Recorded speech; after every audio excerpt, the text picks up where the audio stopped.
And now this is always one of my favourite parts of the weekend. It's Kelly's Heroes. And this is when every week at this time, we like to shine a light on someone who is going above and beyond in our communities. And this guy definitely is.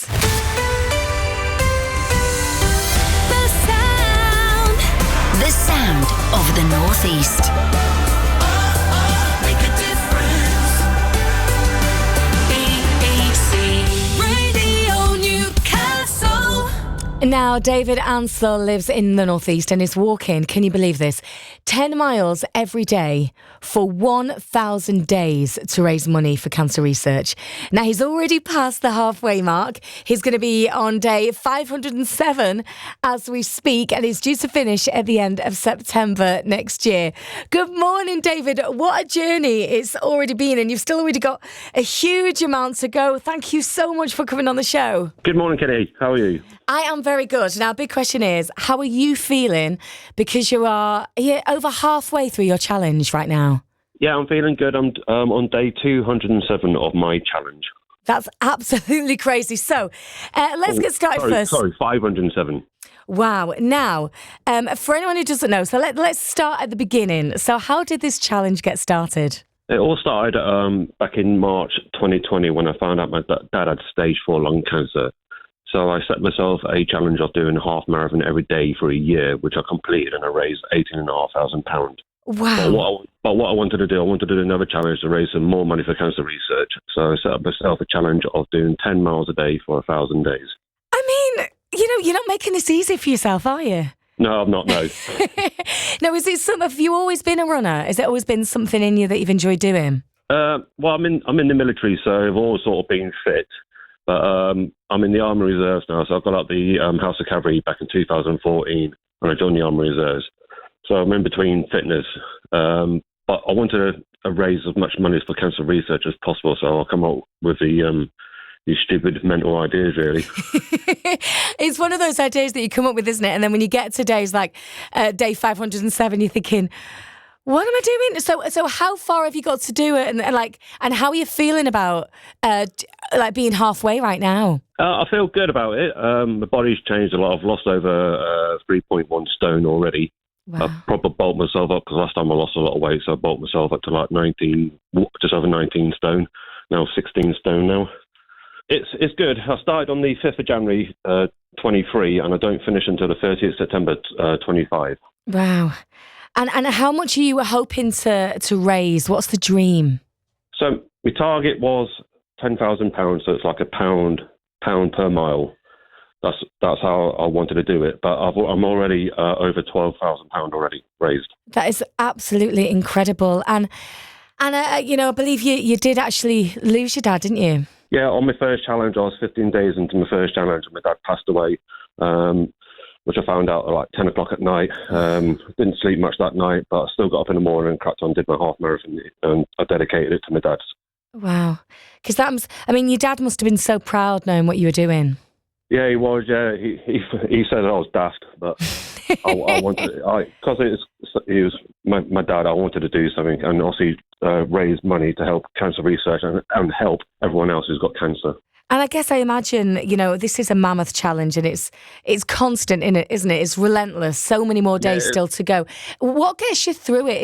Is it obviously your army training? Is it just focusing obviously on your dad, you obviously love so much? Yeah, concentration is knowing what I'm doing it for and who I'm doing it for.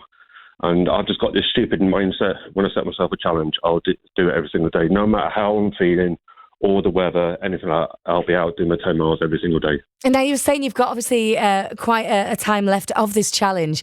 When that finishes, do you think that's going to be it? Or I've got a feeling you've got, you seem like the sort of person who will constantly be thinking of more ideas and more ways to raise money. Yeah, I will be doing some other stuff. When I'm out and about, I'm always thinking about the next challenge, what I'm going to do, even though I've still got a long time to go before I actually finish this one.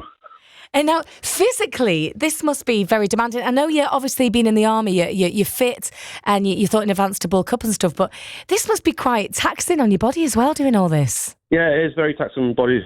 Few of my toenails have died and starting to regrow. So, but my body's holding up fine. Hardly any injuries. If I do, I just take it nice and steady. And where do you tend to be doing your run? Like how you? What's the plan when you go out? So I work in Fed and Barracks up in Newcastle. Yeah. So from Sunderland to Heworth, the metro is 10 miles. So one morning I'll go to work, and then the following day I'll leave work in Fed and Barracks, and it gets me to East Bolden, and then that's my 10 miles done for the day. Wow. I don't know how you do it. Like, it's so focused. You must, people must see you running past all the time. I think he is so dedicated. Yeah, because I've got T-shirts, so it says 10 miles for 1,000 days, light blue, and everyone sees me. The only time they don't see it is when it's actual downpour, and I wear a waterproof jacket, and I've got a cancer research one, so they always see me do it. I've always got my backpack on, and on special occasions, I'll have a flag flying on my backpack. Wow. So that's amazing. So people can keep an eye out for you. Oh, I love that so much. And the fact that you're saying you're running in all weathers, you just don't care, you're just getting it done. Yeah, every single day, no matter what. Like Christmas is gone, I was dressed as Father Christmas with my blue T-shirt on top. I love it. If anyone's listening right now, and obviously here's what you're doing, which is absolutely incredible. It's such, it's such a strength of wonderful strength of obviously resilience for your body and everything, but also your mind for doing it and the reason you're doing it as well. If anyone thinks they'd love to donate and get involved, how can they do that? Yeah, they can either go into my Facebook, hi David Ansell, or you can go on Facebook and type in 10 miles a day for 1,000 days. And I've set up a Facebook page on there. But if you go onto Cancer Research UK, type in 10 miles a day for 1,000 days and my page pops up. Well, we'll make sure. Hopefully, if you're listening right now, go and have a look on it. That'd be amazing. And are you doing the Great North Run as well this year? I am indeed. Get to 10 mile point, take a picture with the 10 miles in the background, and then crack on, do the last 3.1 miles just for fun. And do you think actually the running is very good for mental health as well? Does that help you too? Yeah, it does. Yeah, it's very good for your mental health. Being out every single day in the fresh air is good for you. I'm just a proof of it as well. Like, just being out every single day and losing weight. You don't have to go to the pay for gym and stuff like that. You can just go out every single day. Not every single day I'm running. Some days I'll be walking, shuffling, or just like a slow jog. Yeah, but it's that thing, isn't it? It's going out and about and doing it. And I am so sorry that you obviously lost your dad and your friend as well. But the positive, the plus on the other side is, what you can take away is the difference you're going to be making as well. Raising all this money and hoping that other people don't have to go through what you've had to go through. Yeah. Even, like some people say, I've already got a pound. A pound is better than nothing. And that's what I say to people. Yeah, every single penny does count, doesn't it? Search for 10 miles a day for 1,000 days if you would like to donate. That is David Ansell, this week's Kelly's Hero.